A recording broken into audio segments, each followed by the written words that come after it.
Ai dolci non riesco mai a dire di no, soprattutto se si tratta di una meravigliosa crostata con crema frangipane e confettura. Preparala insieme a me!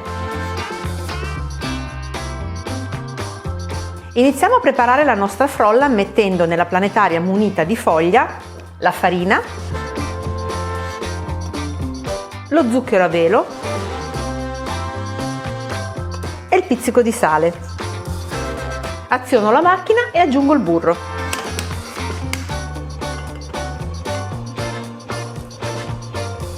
Ora aggiungo un tuorlo e la vaniglia.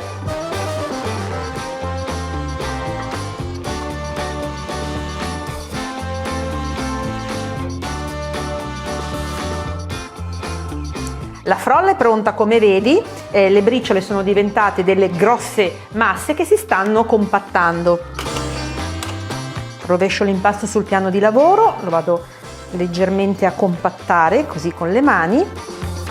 E poi, siccome lo stampo sarà questo, io già lo stendo tra due fogli di carta forno dandogli già una forma abbastanza rettangolare e poi andrà in frigorifero. Ora vado a portare la mia frolla in frigorifero.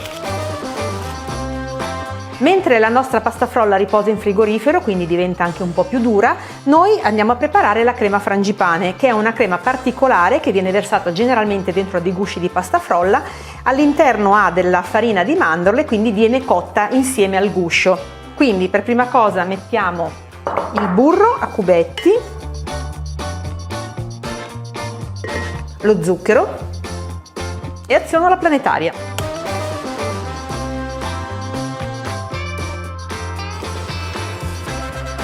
Ci siamo! Ora prendo il composto, quello che è rimasto attaccato alle pareti della ciotola, lo porto verso il centro e vado ad aggiungere la farina di mandorle. Se riuscite a trovare una farina molto fine è ancora meglio, la scorza di limone, un paio di uova medie, la farina e il pizzico di sale.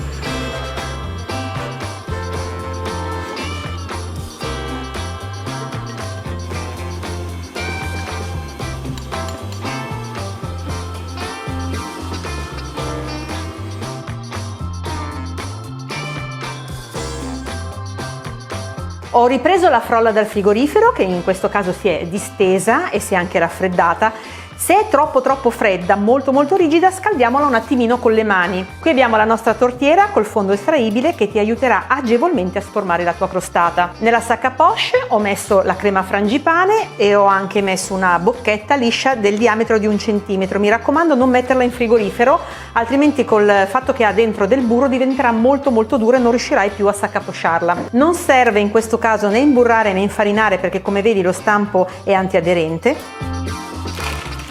E vado a metterci sopra la mia frolla. Non preoccuparti se si dovesse spezzare o sbriciolarsi, perché puoi tranquillamente pressare la frolla e ottenere lo spessore desiderato anche dai piccoli pezzettini. Tenendo il coltellino in perpendicolare ai nostri bordi, taglio via l'eccesso di impasto partendo dall'interno andando verso l'esterno, in questo modo.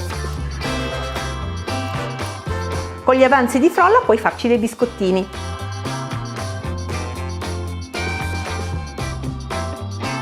E sulla confettura la nostra crema frangipane.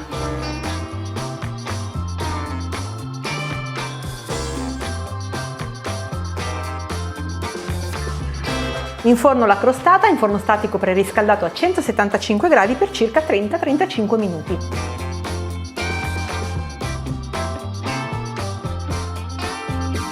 La nostra crostata è pronta, l'ho fatta raffreddare, adesso vado a guarnirla con la stessa confettura che ho usato per il ripieno, un po' di fragole fresche e delle foglioline di menta.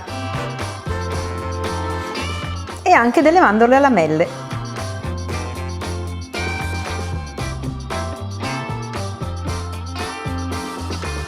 Questa crostata è una meraviglia per gli occhi e per il palato, credimi, sarà una vera sorpresa a tavola.